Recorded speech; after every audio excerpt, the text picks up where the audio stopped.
Welcome back to Retro World.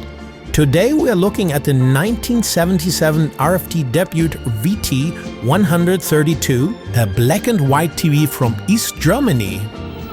Die Geräte schon ausgelacht hast du. Aber nein, es war so ulkig.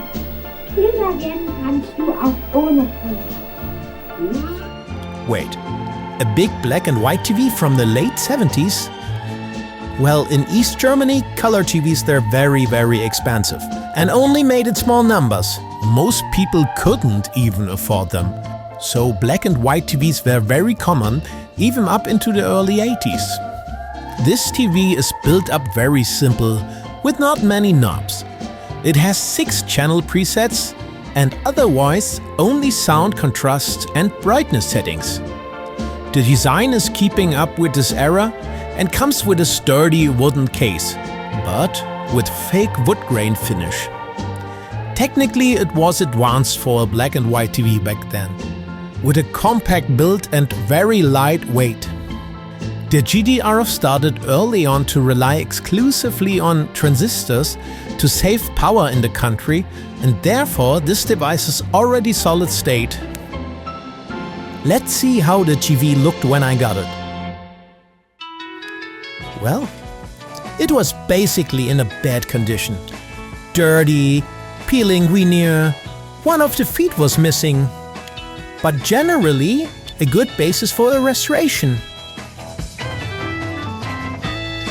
And in the inside, it was clear it hadn't been used for a long time. The circuit boards were very, very dusty and there were spider webs everywhere. But luckily, everything was still there and nothing was burned.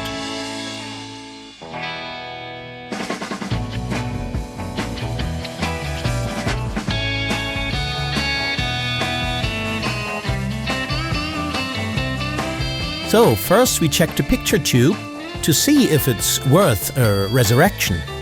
Let's have a look in the manual for my CRT checker to find the right adapter and start. The picture tube needs a moment to heat up. Meanwhile, we have no shorts, that's good. So we move on to the cutoff. Up to 500 volts, nothing happens. Not a good sign.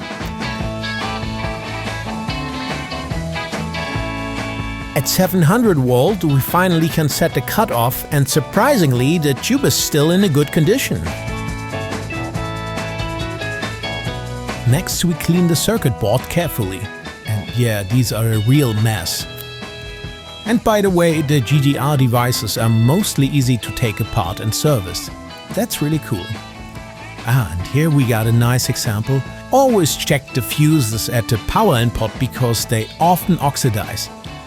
Now to the heart of the TV, the flyback transformer. These plastic-coated ones often have problems and need to be dried well, either in a low temperature oven or in the direct sunlight. Fortunately, this transformer has not yet burst open, a common problem with these. But this one should work for a while. Yes, and always be on the lookout for tar capacitors. They are always bad and should be definitely replaced. And please pay attention to the correct class, such as the Y capacitor like here.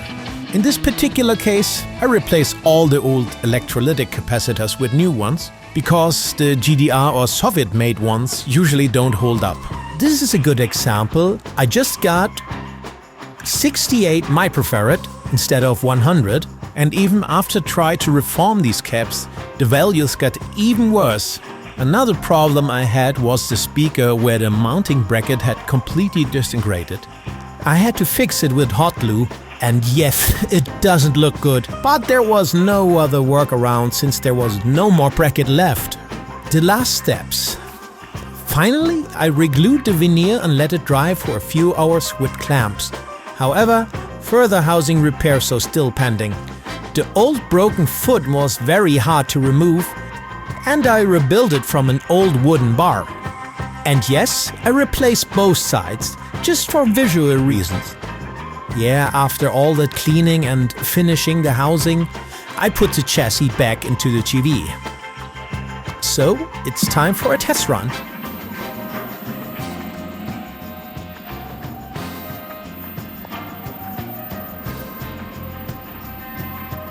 No smoke or noise, a good sign.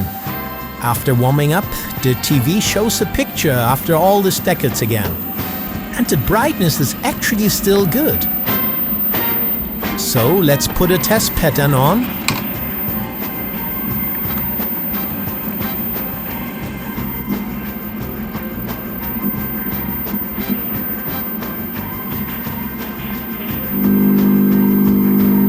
It's a bit tricky with these channel knobs, but we got a picture.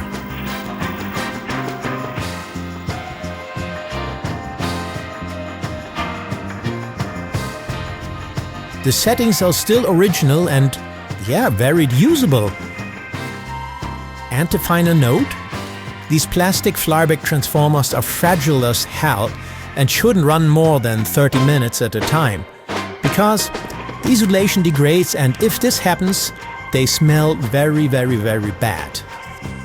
I hope you enjoyed this video. Check out my Patreon page if you want to support me, so I can show you more interesting devices. See you next time on RetroWalt.